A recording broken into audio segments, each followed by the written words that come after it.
الحمد لله نحمده ونستعينه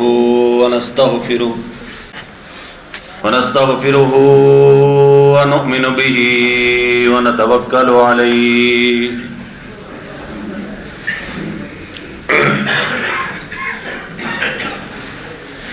ونعوذ بالله من شرور أنفسنا ومن سيئات أعمالنا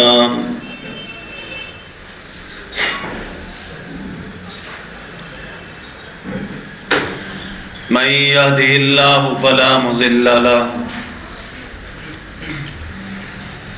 ومن يضلله فلا هادي له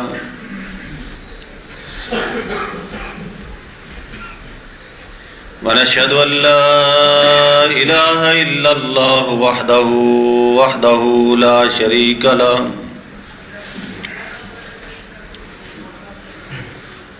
فنشهد أن سيدنا وسندنا ومولانا ومرشدنا محمدا عبده ورسوله أرسله بالحق بشيرا ونذيرا بين يدي الساعة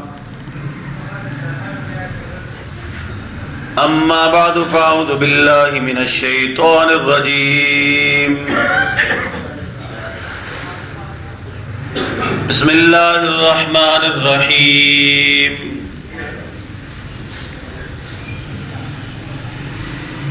يا أيها الذين آمنوا كتب عليكم الصيام كما كتب على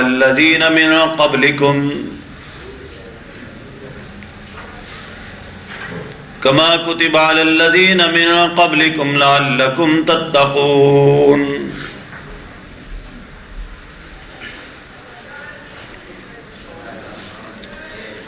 وعن سلمان الفارسی رضی اللہ تعالی عنہ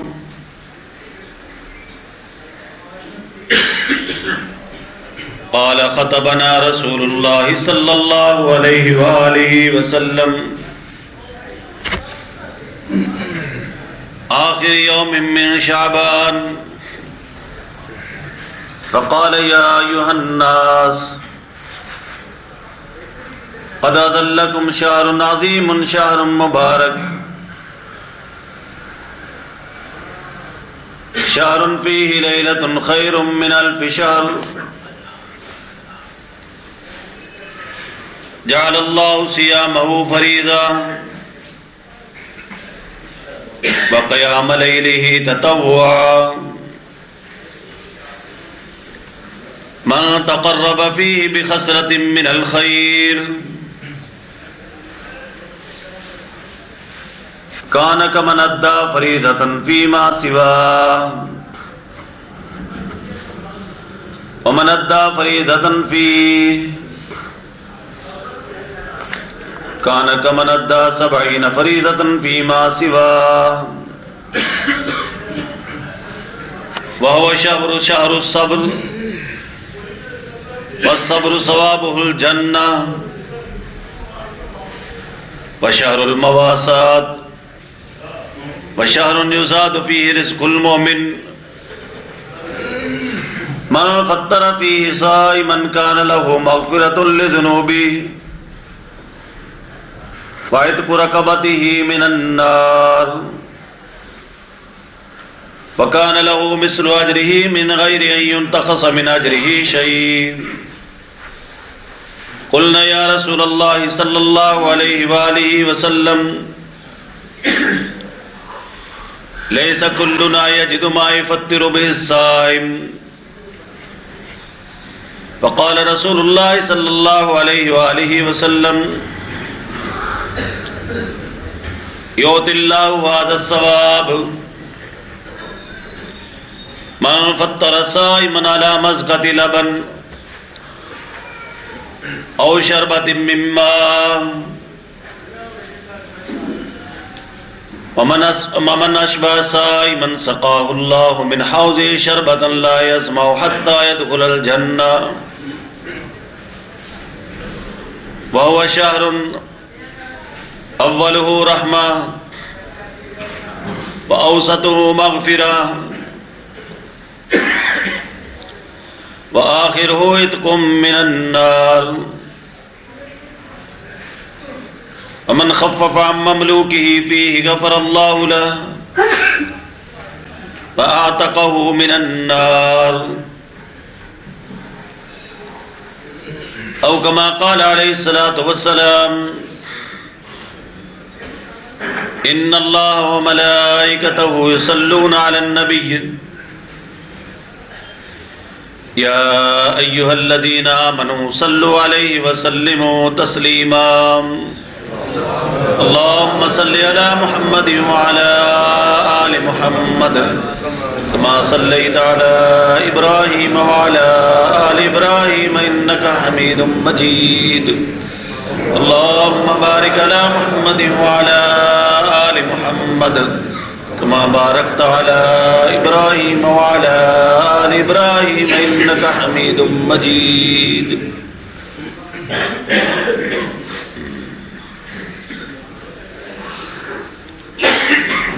میرے محترم بزرگوں اور دوستوں،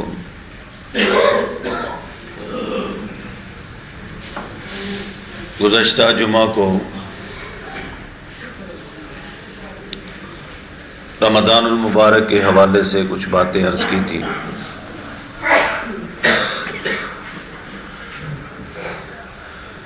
آج بھی رمضان المبارک کے بارے میں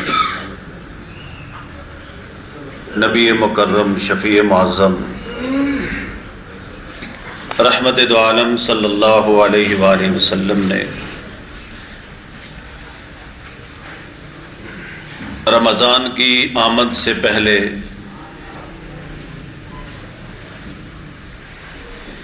ایک دن پہلے ایک خطبہ ارشاد فرمایا۔ اس خطبہ کی مبارک حدیث کو میں نے آپ کے سامنے پڑھا ہے۔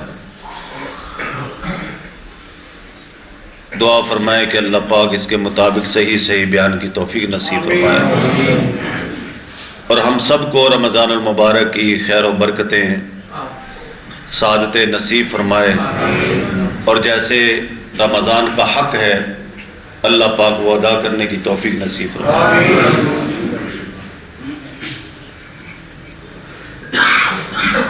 رمضان کیا ہے اور رمضان المبارک میں کیا ہے،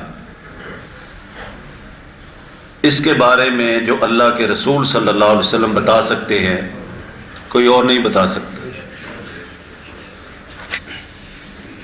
میں بتا چکا ہوں کہ رمضان کی آمد، رمضان کے آنے کا انتظار، رمضان کا اشتیاق حضور صلی اللہ علیہ وسلم کو اس قدر تھا کہ اس کے آنے سے پہلے 2 مہینے پہلے آپ علیہ السلام دعائیں مانگنا شروع کر دیتے تھے۔ اے اللہ ہمارے رجب میں اور شعبان میں برکت عطا فرما اور ہمیں رمضان المبارک میں پہنچا، رمضان المبارک ہمیں نصیب فرما۔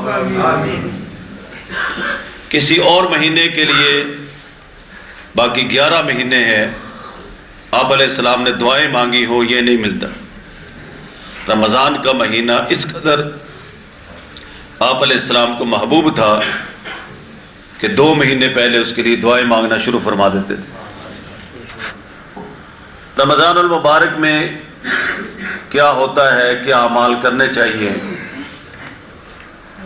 حضرت سیدنا سلمان فارسی رضی اللہ تعالیٰ عنہ فرماتے ہیں، خطبنا رسول اللہ صلی اللہ علیہ وسلم آخری یوم من شعبان، نبی پاک صلی اللہ علیہ وآلہ وسلم نے، سب درود پاک پڑھ لیا کریں صلی اللہ علیہ وآلہ وسلم۔ ہماری ان مجلسوں کا حاصل یہی درود پاک ہے۔ جو آدمی درود پاک پڑھتا ہے 10 درجے بلند ہوتے ہیں، 10 گناہ معاف ہوتے ہیں، اس کے نامہ اعمال میں 10 نیکیاں لکھی جاتی ہیں۔ قال خطبنا رسول اللہ، سب پڑھ لے، صلی اللہ علیہ وآلہ وسلم، آخری یوم من شعبان، جناب رسول پاک صلی اللہ علیہ وآلہ وسلم نے شعبان کے آخری دن ہمیں خطبہ ارشاد فرمایا. یہ جو مہینہ جا رہا ہے یہ شعبان کا ہے، آخری دن یعنی رمضان کے آنے سے ایک دن پہلے. فقال یا ایھا الناس، آپ صلی اللہ علیہ وآلہ وسلم نے ارشاد فرمایا اے لوگو، قد اذن لکم شہر عظیم، تم پر ایک عظمت والا اور ایک برکت والا مہینہ سایہ فگن ہونے والا ہے، آنے والا ہے.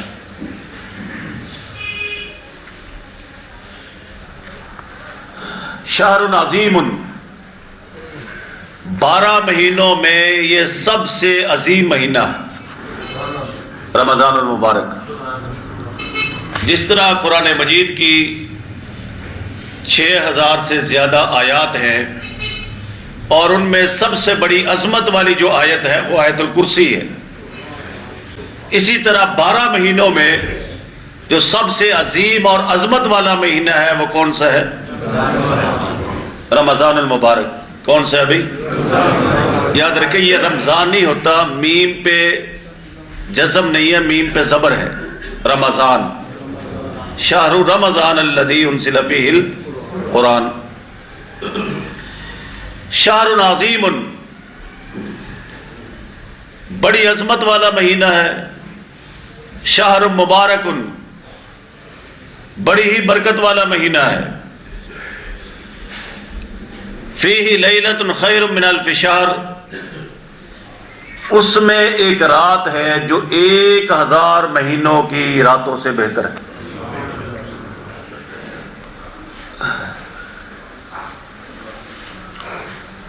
ایک رات کا اجر اور ثواب جو ہے 83 سال کی عبادت سے بہتر ہے.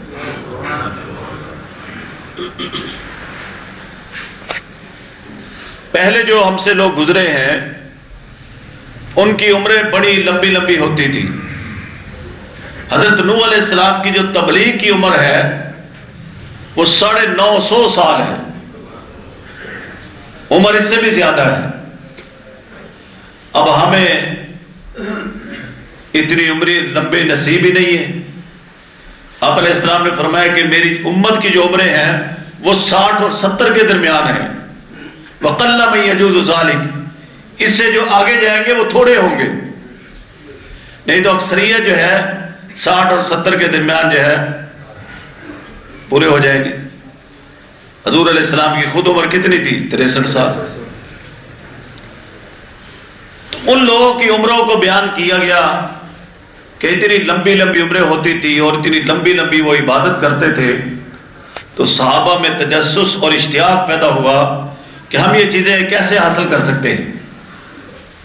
تو پھر اللہ تعالیٰ نے اس امت میں ایسی راتیں بنا دی کہ ایک رات کی عبادت کا ثواب جو ہے 83 سال کی عبادت سے بہتر بنا دی. 1000 مہینے عبادت کرنا ایک طرف اور لیلۃ القدر میں عبادت کرنا ایک طرف. اور یہ بھی ہے لیلۃ خیر من الف شہر، 1000 مہینے کے برابر نہیں کہا گیا بلکہ بہتر کہا گیا. اب وہ 10 گنا بہتر ہے، 100 گنا بہتر ہے یا 1000 گنا بہتر ہے، اللہ ہی بہتر جانتے. یہ نہیں کہ 1000 مہینے کی عبادت کے برابر ہے، نہیں، بہتر ہے. ایسی رات جو ہے رمضان المبارک میں اللہ پاک نے بنائی ہے جسے لیلۃ القدر کہتے ہیں. اور یہی وہ رات ہے انا انزلناہ فی لیلۃ القدر، اسی رات میں اللہ نے قرآن اتارا ہے. جعل اللہ صیامہ فریضہ، اللہ رب العزت نے اس کے دنوں کا روزہ رکھنا فرض کر دیا ہے. فمن شہد منکم الشہر فلیصم، جو رمضان المبارک کا مہینہ پائے وہ روزے رکھے. روزے رکھنے کی معافی نہیں ہے سوائے اس آدمی کے جو مریض ہو یا اس آدمی کے جو سفر پر ہو۔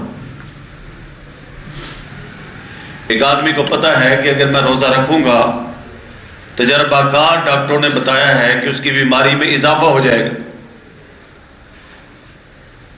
یاد رہے کہ آپ وضو کریں یا نہ کریں، روزہ رکھیں یا نہ رکھیں، دین کے کاموں میں ہر وہ کام جس میں ڈاکٹر کی رائے کا بھی دخل ہو تو ایسے ڈاکٹر کی رائے لیں جو دیندار بھی ہو، خود بھی نمازی ہو، خود بھی روزے رکھنے والا ہو۔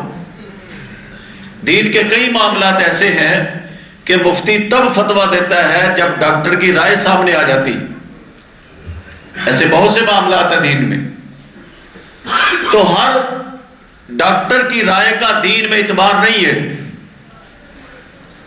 بلکہ اس ڈاکٹر کی رائے کا اعتبار ہے جو دیندار ہو، صوم و سیام کا پابند ہو۔ ایسے بے دین اور ملحد قسم کے جو ڈاکٹر ہیں ان کی رائے نہ لیں۔ اگر وہ کہتے ہیں تجربہ کار دیندار کہ آپ روزہ رکھیں گے تو بیماری میں اضافہ ہو جائے گا، یا جو ہے وہ بڑے نقصان کا اندیشہ اور خدشہ ہے، پھر جو ہے آپ روزوں کو مؤخر کر دیں، روزہ معاف پھر بھی نہیں ہوگا، مؤخر کر دیں، بعد میں رکھیں۔ تو فرمایا کہ جعل اللہ صیامہ فریضہ، اللہ تعالیٰ نے رمضان کے روزے رکھنے کو فرض کر دیا ہے، اس کی معافی نہیں ہے۔ وقیام لیلہ تطوعا، اور اس کی راتوں کو قیام کرنا، یہ جو ہے خود بارگاہ خداوندی میں کھڑے ہونا، اللہ تعالیٰ نے اسے نفل عبادت مقرر کیا ہے۔ یہاں یاد رکھیں کہ نبی پاک صلی اللہ علیہ وسلم کا عام دنوں میں یہ معمول ہوتا تھا، سال کے باقی دنوں میں، کہ آپ تہجد بھی پڑھتے تھے تو کسی کو بیدار نہیں کرتے تھے، بلکہ اس طرح اٹھتے تھے کہ دوسرا سویا ہوا نہ اٹھے۔ لیکن حدیث میں آتا ہے کہ جب رمضان کا آخری عشرہ ہوتا، شد میزرہ واحیا لیلہ وائی قضاہ، تو نبی پاک صلی اللہ علیہ وسلم ساری رات اللہ کی عبادت کرتے تھے۔ اور یہ بھی لوگ مسئلہ پوچھتے رہتے ہیں کہ کیا تہجد کے لیے سونا شرط ہے؟ اگر کوئی آدمی نہیں سویا یا نیند نہیں آتی، اس کی تہجد ہو جائے گی؟ بالکل ہو جائے گی۔ ہماری تو ویسے ہی راتیں جاگتی ہیں، دن میں ہم سوتے ہیں، پھر تہجد کون پڑھے گا؟ تہجد کے لیے سونا شرط نہیں ہے، بہتر ہے کہ آدمی سو جائے اور رات کے پچھلے پہر کے اندر تہجد پڑھے۔ لیکن کسی کو نیند نہیں آئی یا سو نہیں سکا تو یہ نہیں ہے کہ تہجد پڑھنا اس کے لیے ناجائز ہو جائے گا، تہجد پڑھ سکتا ہے، بلکہ یہاں تک ہے اگر کسی کو خدشہ ہے کہ میں جو ہے نہیں اٹھ سکوں گا تو وہ عشاء کے ساتھ جو ہے نا 2-4 نفل تہجد کی نیت سے پڑھ لے، تاکہ کسی نہ کسی درجے میں تہجد پڑھنے والوں میں شامل ہو جائے۔ تہجد کے لیے سونا شرط نہیں ہے، سو جائے تب بھی ٹھیک ہے، نہ سوئے تب بھی تہجد پڑھ سکتا ہے۔ اور اسی طرح رمضان المبارک میں یاد رکھیں تہجد کی نماز، فتہجد بہ نافلۃ لک، تہجد کی نماز نبی پاک صلی اللہ علیہ وسلم پورا سال پڑھتے تھے۔ تہجد الگ چیز ہے اور تراویح الگ چیز ہے۔ تراویح علیحدہ عبادت ہے اور تہجد علیحدہ عبادت ہے۔ اور تراویح کی جو نماز ہے نبی پاک صلی اللہ علیہ وآلہ وسلم نے 3 دن باجماعت یہ نماز پڑھائی ہے۔ اب صحابہ رضی اللہ تعالیٰ عنہم ان کو تو عبادت کا شوق تھا، وہ زیادہ تعداد میں جمع ہو گئے، لیکن چوتھے دن جو ہے حضور علیہ السلام تشریف نہیں لائے۔ صحابہ کا شوق اس حد تک تھا کہ نبی پاک صلی اللہ علیہ وسلم نے ایک مرتبہ فرمایا کہ جب دجال آئے گا نا تو اس کا پہلا دن 1 سال کے برابر ہوگا، اور دوسرا دن 1 مہینے کے برابر ہوگا، اور تیسرا دن 1 ہفتے کے برابر ہوگا، اور باقیات دنوں کے برابر ہوں گے۔ اب حضرات صحابہ رضی اللہ تعالیٰ عنہم نے جو سوال کیا وہ کیا کیا؟ یہ نہیں کہا یا رسول اللہ سوئیں گے کس وقت اور جناب کام شام کس ٹائم کریں گے، عرض کیا یا رسول اللہ ہم نمازوں کو کیا کریں گے؟ اب 1 سال جتنا لمبا دن ہو تو نمازوں کو کیا بنے گا؟ تو آپ علیہ السلام نے فرمایا کہ تم اندازے سے نماز پڑھو گے۔ اب اس حدیث کی وجہ سے کتنے ہی ملک ایسے ہیں جہاں 24 گھنٹے کا دن رات نہیں ہوتا، بعض جگہوں پر 6 مہینے کی رات ہوتی ہے، 6 مہینے کا دن ہوتا ہے۔ اسی طرح پر روزے کے بھی مسائل ہیں۔ تو اس حدیث کی وجہ سے، صحابہ کے سوال کی وجہ سے، علماء نے پھر جو ہے نا روزے کا مسئلہ بھی حل کر لیا اور جو ہے نمازوں کا مسئلہ بھی حل کر لیا۔ اور مفتی تقی عثمانی صاحب کا ایک سفر نامہ ہے، اس میں ایک عنوان ہے آدھی رات کا سورج۔ کہتے ہیں آدھی رات کو بھی سورج نکلا ہوتا ہے، ایسے ملک بھی ہے، سمجھے؟ تو تہجد اور تراویح الگ الگ نمازیں ہیں۔ تراویح باجماعت نبی پاک صلی اللہ علیہ وسلم نے 3 راتوں میں پڑھائی ہے، 3 راتیں۔ اب مجمع بڑھتا چلا گیا، لیکن نبی پاک صلی اللہ علیہ وسلم 4تھی رات تشریف نہیں لائے۔ تو صحابہ نے عرض کیا یا رسول اللہ صلی اللہ علیہ وسلم ہم آپ کے انتظار میں رہے کہ آپ تشریف لائیں گے، آپ نہیں آئے۔ تو آپ نے فرمایا کہ تمہارا یہ عمل اللہ کو اتنا پسند آیا ہے، مجھے خدشہ ہوا اللہ اس کو فرض نہ کر دے۔ تمہارا یہ عمل اللہ پاک کو اتنا پسند ہے، اتنا محبوب لگا ہے، مجھے خدشہ ہوا کہ کہیں یہ تم پر فرض نہ کر دیے جائے۔ تو پھر اب ایک سوال یہ بھی ہے کہ ان 3 راتوں میں کتنی رکعت تراویح پڑھی گئی؟ ان 3 راتوں میں 20 رکعت تراویح پڑھی گئی۔ کتنی پڑھی گئی؟ حدیث کی کتابوں میں موجود ہے کہ نبی پاک صلی اللہ علیہ وسلم نے 20 رکعت تراویح پڑھی اور 3 وتر پڑھے۔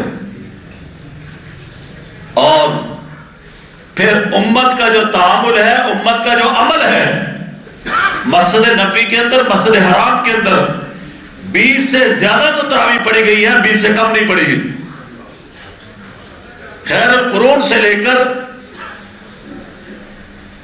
آج سے سمجھے کہ 10 سال پہلے تک موجودہ زمانے میں جو ہو رہا ہے یا کرونا کے دنوں میں جو ہوا، سعودی حکومت جو کر رہی ہے، ہمارے لیے وہ دلیل نہیں ہے۔ لیکن مسجد نبوی میں، مسجد حرام کے اندر 20 رکعت سے زیادہ تراویح پڑھی گئی، 20 سے کم نہیں پڑھی گئی۔ ہوتا یہ تھا کہ مسجد حرام کے اندر لوگ تراویح پڑھتے تھے۔ تراویح ترویحہ کی جمع ہے، ترویحہ، اور ترویحہ کا معنی ہوتا ہے آرام کرنا۔ ہم 4 رکعت کے بعد تھوڑا سا آرام کرتے ہیں نا، یہ ترویحہ کہلاتا ہے۔ تو صحابہ رضی اللہ تعالیٰ عنہ جو مکہ میں تھے وہ 4 تراویح پڑھتے تھے، پھر طواف کر لیتے تھے۔ جیسے ہم بیٹھ جاتے تھوڑی دیر تو وہ اتنی دیر میں کیا کر لیتے۔ اب جو مدینہ میں تراویح پڑھتے تھے انہوں نے اس جگہ پر 4 رکعتیں اور پڑھنا شروع کر دی۔ ان تراویحوں میں بھی آرام کی بجائے اور انہوں نے نوافل شروع کر دی۔ تو زیادہ تو پڑھی گئی تراویح، 20 سے کم تراویح نہیں پڑھی گئی کسی دور میں۔ اب سوال یہ پیدا ہوتا ہے جب حضور علیہ السلام نے جماعت کو چھوڑ دیا تو پھر صحابہ نے یہ جماعت کیوں قائم کی؟ ایک سوال یہ بھی ہے۔ تو یاد رکھیے بھائی، ایک تو یہ ہے کہ تراویح کی جماعت بھی رسول پاک صلی اللہ علیہ وسلم سے ثابت ہے، رکعات بھی حضور پاک سے ثابت ہے۔ ایک اور میں بات بتا دوں، حضرت عائشہ رضی اللہ تعالیٰ عنہ سے پوچھا گیا کہ نبی پاک صلی اللہ علیہ وسلم کا عمل رات میں کیا ہوتا تھا؟ تو حضرت عائشہ نے فرمایا کہ آپ علیہ السلام رمضان میں اور غیر رمضان میں 8 رکعت پڑھا کرتے تھے۔ اب جو 8 رکعت رمضان میں بھی پڑھی جائے، رمضان کے علاوہ بھی پڑھی جائے، اسے کون سی نماز کہتے ہیں؟ تہجد۔ تراویح تو پورا سال نہیں ہوتی۔ بعض لوگ اس حدیث کو لے کر تراویح پہ فٹ کرنا شروع کر دیتے ہیں، حالانکہ یہ حدیث کس کے بارے میں ہے؟ تہجد کے بارے میں ہے۔ تو نبی پاک صلی اللہ علیہ وسلم نے اس عمل کو اس لیے چھوڑا تھا کہ اللہ کو یہ عمل اتنا پسند آ گیا ہے کہ کہیں یہ میری امت میں فرض نہ ہو جائے اور امت مشقت میں نہ پڑ جائے۔ اور جب حضور علیہ السلام نے تراویح پڑھی تو پھر صحابہ نے چھوڑی نہیں ہے، صرف اتنا تھا کہ جماعت کے ساتھ نہیں پڑھتے تھے۔ حضور کے دور میں بھی اور ابو بکر صدیق رضی اللہ عنہ کے دور میں بھی۔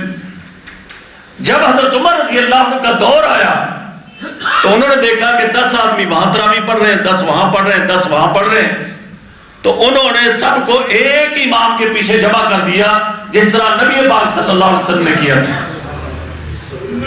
اور یہ بدعت نہیں کی بلکہ سنت پہ عمل کیا کہ حضور نے اسی طرح تراویح پڑھائی تھی۔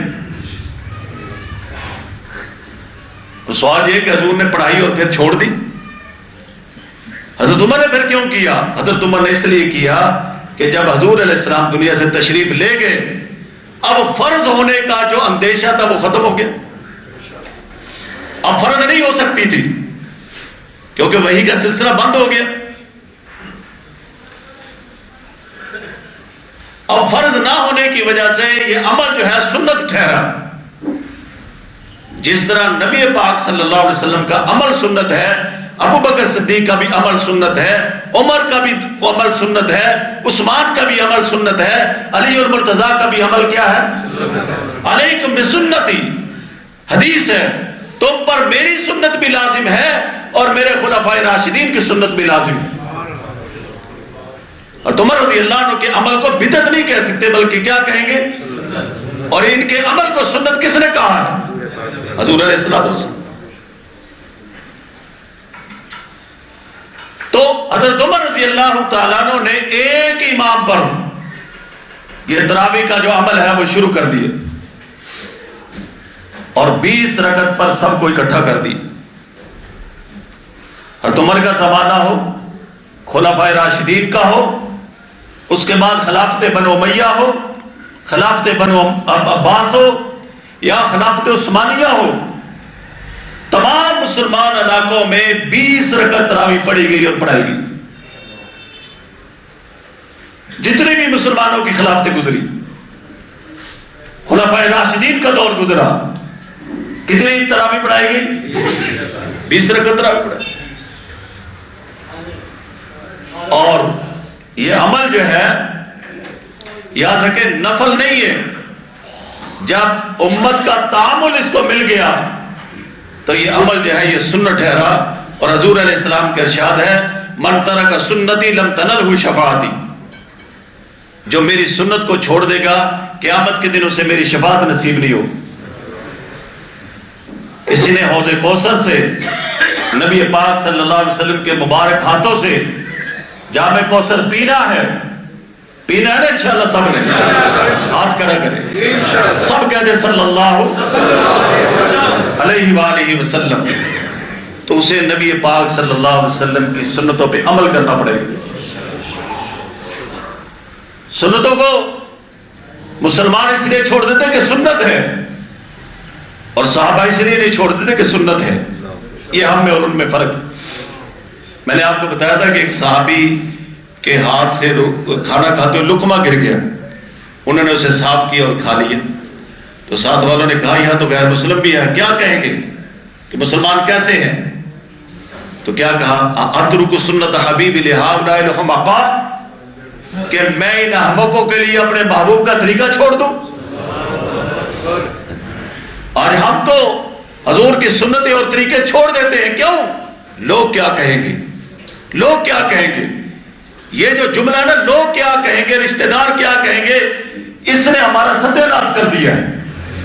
شادی ہو، مرگ ہو، بہت سے ایسے لوگ ہیں کیا گھر میں فوتگی ہو جاتی ہے لیکن وہ صائم کرنا نہیں چاہتے، ختم نہیں دلانا چاہتے، پیسے نہیں، یہ مجبور ہے، لیکن مریں گے دلوانا پڑے گا، نہیں تو ناک کٹ جائے گی. لوگ کیا کہیں گے. اور ہم بھی سارے ایسے آدم خور ہیں کہ ایک تو ان کا بندہ مر جاتا ہے اور دوسرا جناب کیا پکایا ہے، کیا پکایا ہے، پھل کون سے آئے ہیں. ہم مردے کھانے والے لوگ بن چکے ہیں، مردے کھانے والے لوگ، ہمیں شرم بھی نہیں آتی. نبی پاک صلی اللہ علیہ وسلم کے جو ہے چچا زاد بھائی حضرت جعفر فوت ہو گئے، شہید ہو گئے، تو آپ علیہ السلام نے فرمایا کہ ان کے گھر والوں کے لیے کھانا تیار کرو کیونکہ ان کو تکلیف پہنچی ہے. اور کوئی اللہ کے لیے مرگ پہ بھی ہم میں سے کھانا نہیں کھلاتا. اللہ کے لیے اگر کوئی کھلائے گا تو نیت کیا ہوگی، کل جب ہمارے مرے گے نا تو یہ ہمارے لیے لے کے آئے. وہ رشتہ داروں میں تقسیم ہوتا ہے کہ یہ جو بیٹی کے سسرال والے ہیں وہ کھانا لے کے آئیں گے. اللہ کے لیے مرگ پر بھی ہم کھانا نہیں کھلاتے. کیوں؟ اور وہ بیچارے مجبور ہوتے ہیں. اور یاد رکھیں جب آدمی مرتا ہے اس کے ساری اولاد بالغ نہیں ہوتی، کوئی نابالغ بھی ہوتے ہیں. اور میں مسئلہ بتاتا رہتا ہوں کہ نابالغ اگر یہ کہہ دے نا کہ میرے سارا مال جو ہے نا یہ مسجد کو دے دو، مسجد بنا دو، مدرسہ بنا دو، اسپتال بنا دو، شریعت یہ کہتی ہے کہ 1 روپیہ بھی اس کے مال میں سے مسجد پہ خرچ نہیں کرنا جب تک وہ بالغ نہ ہو جائے. تو ایسے نابالغ بچے کی وراثت جو اسے ملی ہے اس میں سے 1 روپیہ مسجد پہ نہیں لگا سکتے، ختم پہ لگا سکتے. لیکن ختم نہ دے کے دیکھو، برادری میں نہیں رہنا، مر گیا مردود نہ فاتحہ نہ.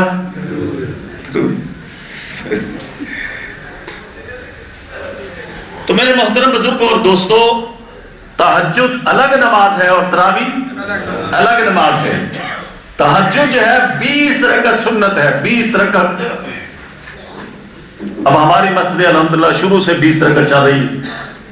یہاں جو نا 8 والے آ جاتے ہیں، جب وہ جانے لگتے ہیں نا تو 1-2 اور بھی وہ آ جا یار آ جا. اور گھروں میں عورتیں بیچاری پہلے ان کو افطاری کا انتظام کرنا پڑتا ہے، پھر افطاری کے برتن دھونے پڑتے ہیں. اور بیچاری اتنی تھکاوٹ ہو جاتی ہے کہ مشکل سے وہ جو ہے نا وہ عشاء پڑھ کے سو جاتی ہے. جس طرح یہ سنت مردوں کے لیے ہے تراویح کی نماز، اسی طرح عورتوں کے لیے بھی سنت ہے.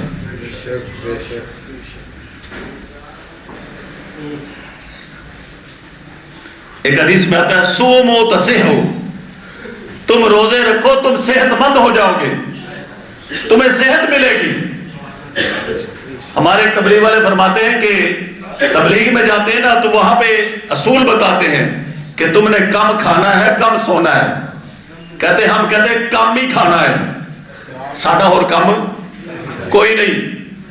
ہم جو ہے صبح سے افطاری تک تو بھوکے پیاسے رہتے ہیں، تو پھر رات نو کم بھی کھانا ہے. 2-2 3-3 دفعہ ماشاءاللہ جو ہے. ویسے بھی برکت ہوتی ہے رمضان میں، اللہ تعالیٰ رزق میں برکت دے دیتے ہیں. پھر کیا ہمارا کام کھانا ہی رہ جاتا ہے. تراویح سے پہلے بھی کھائیں گے، بعد میں بھی کھائیں گے، اور جب تک نیند جو ہے نا نہیں آ جاتی کھاتے ہی رہے گے. تو اب سارا دن تو میدے کو بھوکا اور پیاسا رکھا اور رات کو ساری کسر نکال لی، تو فائدہ کیا ہوا؟ تو فرمایا بھائی کہ من تقرب فی بخصلۃ من الخیر کان کمن ادى فریضۃ فیما سواہ. جو آدمی رمضان میں ایک نفلی نیکی کرتا ہے اللہ تعالیٰ اس کو فرض کے برابر ثواب عطا فرماتے ہیں. ومن ادى فریضۃ فی کان کمن ادى 70 فریضۃ فیما سواہ. اور جو آدمی اس میں ایک فرض ادا کرتا ہے اللہ پاک اسے 70 فرض پڑھنے کے برابر ثواب عطا فرمائے. یعنی نفلی نیکی کا ثواب فرض کے برابر چلا جاتا ہے، اور فرض کا جو ثواب ہے وہ 70 فرضوں کے برابر چلا جاتا ہے. وہ شہر الصبر، یہ صبر کا مہینہ ہے. والصبر ثوابہ الجنہ، اور صبر کا بدلہ جنت ہے. وشہر المواسات، یہ غمخواری کا مہینہ ہے. آدمی بھوکا رہتا ہے، پیاسا رہتا ہے، تو اسے غریبوں کی بھوک اور پیاس کا احساس ہوتا ہے. فرمایا کہ وشہر یزاد فیہ رزق المومن، اس مہینے میں اللہ تعالیٰ اہل ایمان کے رزق میں اضافہ کر دیتے ہیں. ہمارے تاجر لوگ مہنگائی میں اضافہ کر دیتے ہیں، اور اللہ پاک رزق میں اضافہ کر دیتے ہیں. تم جتنی مرضی مہنگائی کرو، ہر امیر غریب آدمی اس بات کو محسوس کرتا ہے کہ جتنا ہم رمضان میں اللہ کی نعمتیں کھاتے پورا سال نہیں کھاتے، اور وہ بھی مہنگائی کرنے میں پورا زور لگاتے. اللہ سے مقابلہ نہیں کر سکتے. اللہ نے جس کو کھلانا ہے انشاءاللہ اللہ کھلائیں گے. من فطر فیہ صائما کان لہ مغفرۃ لذنوبہ، جو آدمی کسی روزہ دار کی افطاری کروائے گا اسے 3 چیزیں ملیں گی، 3 انعام ملیں گے. نمبر 1، اللہ اس کے گناہ معاف کر دیں گے. نمبر 2، اللہ اسے جہنم سے آزاد کر دیں گے. اور نمبر 3، وَكَانَ لَهُ مِثْلُ أَجْرِهِ مِنْ غَيْرِ أَنْ يُنْتَقَصَ مِنْ أَجْرِهِ شَيْءٍ، اللہ تعالیٰ اس کو اجر دیں گے جتنا روزے دار کو دیا ہے، اور روزے دار کے اجر میں بھی اللہ کمی نہیں کریں گے. جو کسی روزے دار کی افطاری کروائے گا اسے کتنے انعام ملیں گے؟ 3. نمبر 1، گناہوں کی بخشش. نمبر 2، جہنم سے آزادی. اور نمبر 3، جتنا روزے دار کا جو ثواب ہے اتنا ہی سے بھی ثواب ملے گا.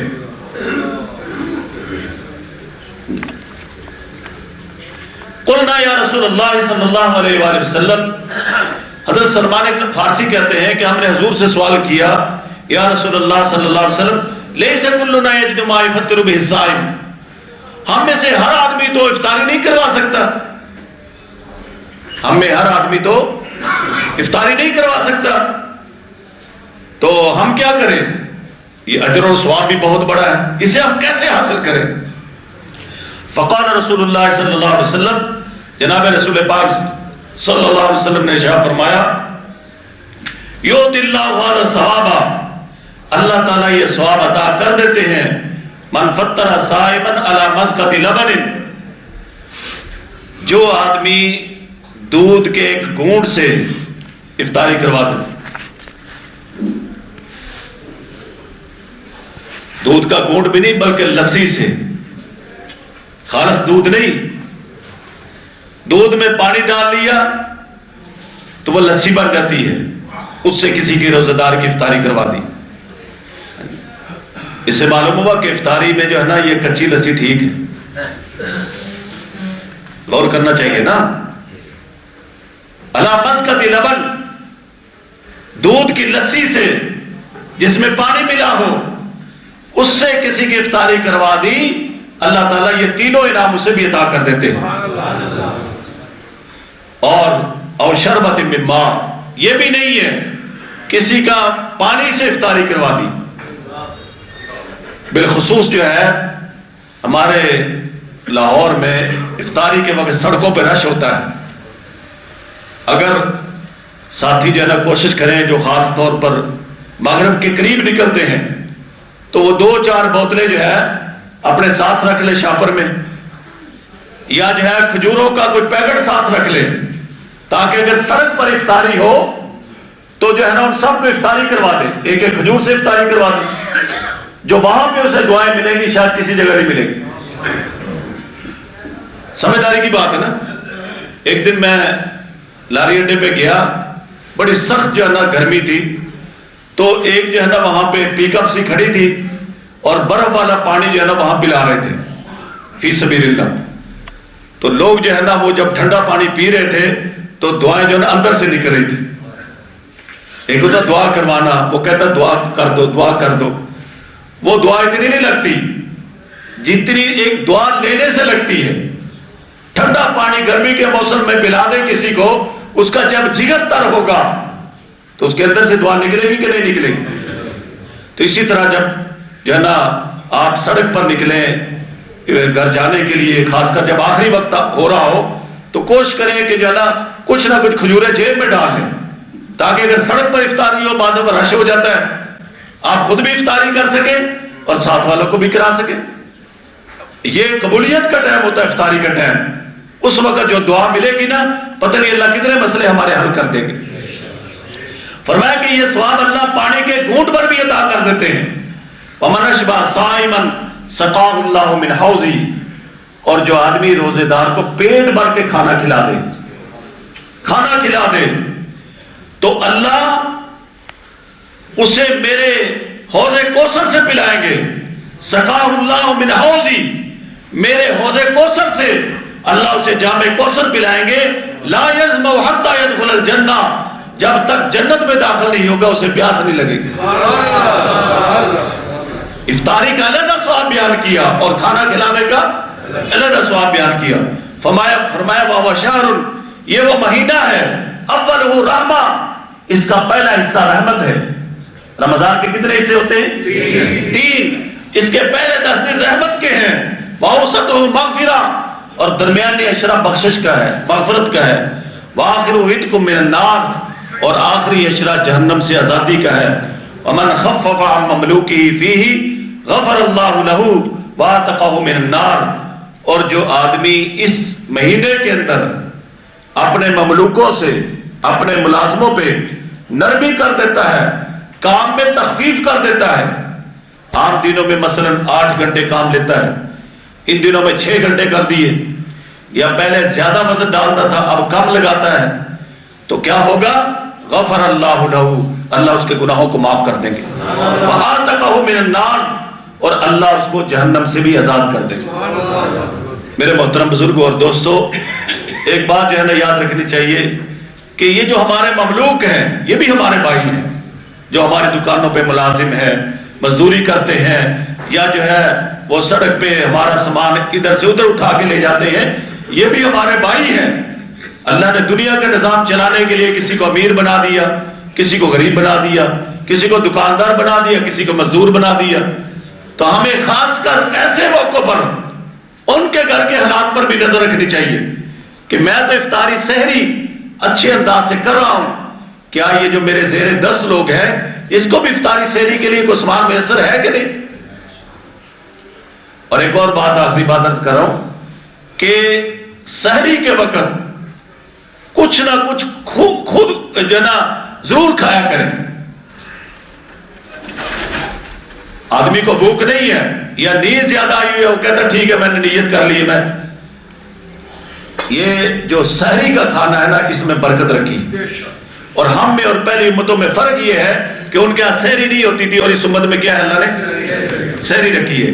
یہ برکت والا کھانا، چاہے پانی کا گھونٹ پی لیں، کھجور کھا لیں یا 2-4 لقمے کھا لیں، یہ ضرور سحری کرنی چاہیے، اس میں اللہ نے بڑی برکت رکھی۔ اللہ پاک ہمیں عمل کی توفیق عطا فرمائے۔ وما علینا الا البلاغ۔